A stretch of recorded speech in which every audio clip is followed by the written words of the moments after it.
Love can be a wildfire, beautiful until it burns everything you've built. My name is Emma, and at 30, I learned that truth in the ashes of a secret office romance that erupted into a scandal, stripping me of my job, my friends, and my sense of self. This isn't a confession for pity or a lament of regret. It's the raw, unfiltered story of how I fell into chaos, drowned in shame, and rose to forge a life of purpose brighter than my mistakes. If you've ever let passion blind you, made a choice that shattered you, or wondered if you could ever rebuild, this is for you. A scandal doesn't chain you. It's the spark that can ignite your transformation. And I'm living proof that even when you've lost it all, you can create something that endures. I was a rising star at Horizon Marketing, an ad agency where creativity fueled ambition. At 28, I'd climbed from intern to campaign manager, crafting ads that won awards and landed million-dollar clients. My desk was a storm of post-it notes, coffee stains, and late-night sketches. I lived for the rush, the deadlines, the brainstorms, the moment my ideas glowed on Times Square billboards. I wanted to create, to lead, to carve my name into a world that moved too fast to care. Horizon was my stage, my colleagues my family, or so I thought. Then I met Ryan, a copywriter whose quiet charm felt like a safe harbor. Our work sessions stretched into late nights, our banter into whispers, our glances into something forbidden. It started small, a coffee run, a lingering smile, a spark I couldn't ignore. Ryan was married, and I knew the risks, but the heart doesn't always listen. We kept it secret, stealing moments in empty conference rooms, texting in the shadows, convincing ourselves we were untouchable. For 6 months we danced on a tightrope, believing we'd never fall. Then the whispers began. Colleagues noticed our glances, questioned our excuses. One night, a coworker saw us at a bar, and the spark became a blaze. By morning, Horizon was a battlefield of rumors, and I was at its center, exposed and defenseless. The scandal hit like a hurricane, swift and merciless. Someone leaked our texts to HR, and the fallout was brutal. Ryan was sent to another branch, his life in pieces. I faced the CO, a woman whose respect I'd once chased, her eyes cold as ice. "You've disgraced this company," she said, handing me a termination letter. I begged, pointing to my awards, my campaigns, but her decision was final. I left with a box of belongings and a reputation in ruins. Friends I'd laughed with for years turned away, their texts unanswered, their eyes avoiding mine. The industry blacklisted me. My name was a curse.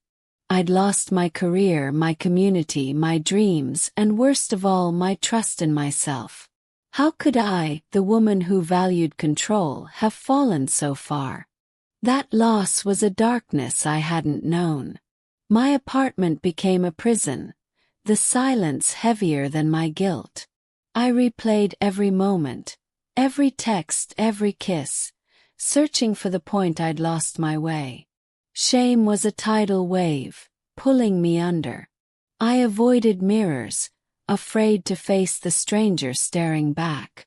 My savings dwindled, bills piled up, and job applications vanished into silence.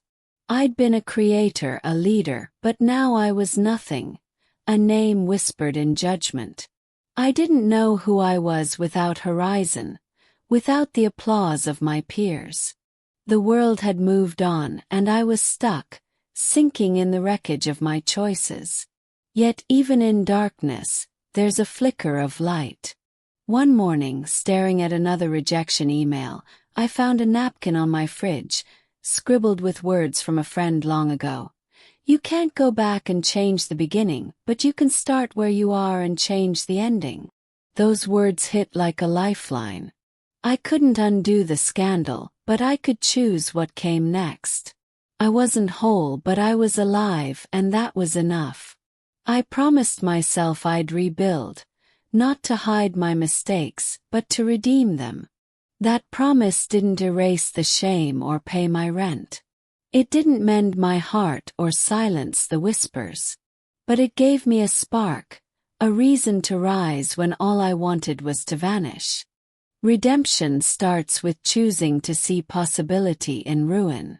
I needed to rewrite my story to find meaning in the mess.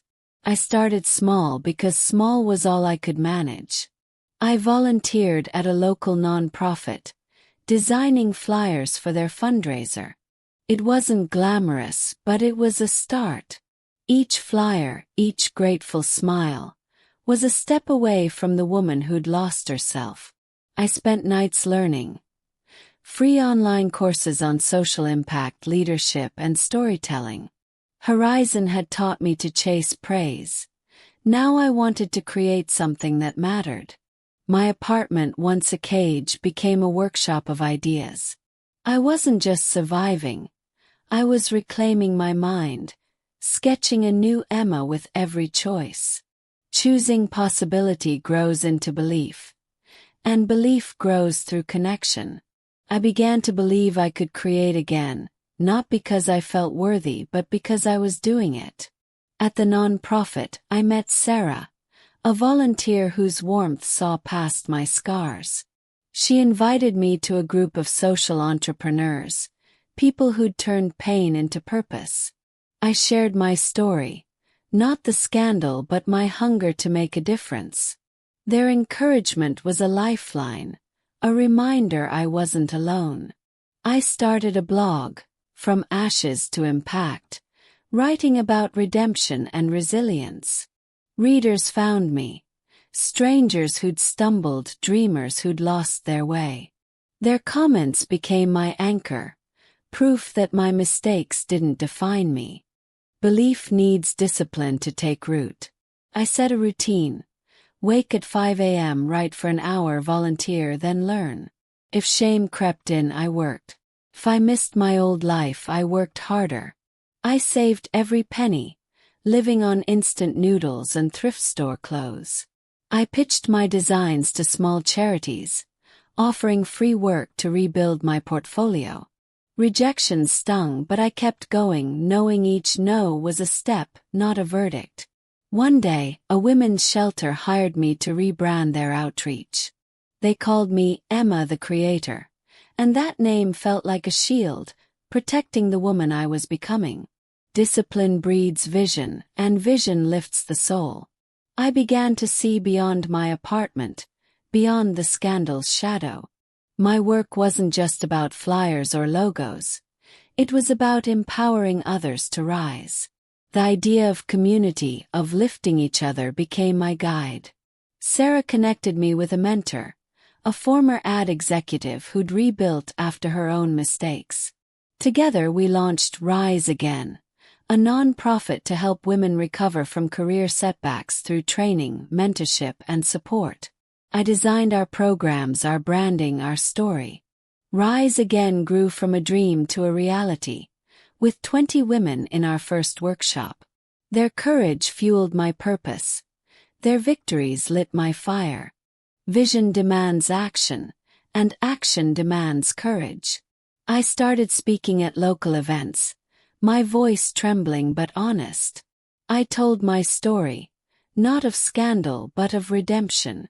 I refused to let my past stay buried, because silence was heavier than shame. I wrote a guide, Rebuilding After Ruin, sharing tools for career recovery. I sold it online, every dollar funding Rise Again. Challenges came. Funding faltered, a workshop failed, my past resurfaced in whispers, but I kept going, knowing mistakes don't end you unless you let them. Rise Again expanded to 3 cities, training 200 women, and my guide became a staple for nonprofits. Action breeds gratitude, and gratitude changes everything. I began each day listing 3 things I was thankful for. My mentor, my volunteers, my second chance. Gratitude wasn't just a feeling. It was a lens that showed me what I still had. Even the scandal became something to embrace, not because it was right, but because it carved my path to purpose. I gave back, offering free workshops for unemployed women, mentoring young volunteers. Every "thank you, Emma" was a gift, a reminder I was more than my mistakes. I wasn't just helping others. I was healing myself, stitch by stitch. Gratitude fuels adaptability. And adaptability is survival. Running a non-profit was a storm. Donors wavered, volunteers quit, my energy drained. But I trusted that every problem had a way through. When we lost a grant, I crowdfunded, sharing our story online. When a program flopped, I redesigned it, staying up late to study what went wrong. When my past resurfaced, I faced it, speaking openly about my failures. Setbacks weren't defeats.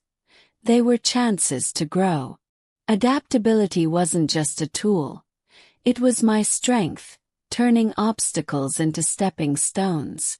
Resilience is the heart of transformation. There were days I wanted to quit, when a donor pulled out, when a mentee gave up, when I saw Ryan's name in an industry article, thriving while I fought. But resilience isn't about feeling unbreakable. It's about showing up. My scandal was my storm, but my purpose was my anchor. Rise Again grew, training 1,000 women, earning a national award for social impact. Standing on that stage, I felt no anger toward Ryan or Horizon. I felt pride for the woman I'd become, for the lives I'd touched, for the story I'd rewritten. Learning became my lifeline. I dove into nonprofit management, psychology, storytelling, hungry to grow. I learned from failures like a campaign that tanked, and successes like a viral fundraiser that tripled our budget. I learned from my ments, my volunteers, even my pain. Each lesson made me sharper, bolder, ready for what came next. Rise Again wasn't just a nonprofit. It was a movement empowering women to rewrite their futures, just as I had. The journey never ends, but it shapes you.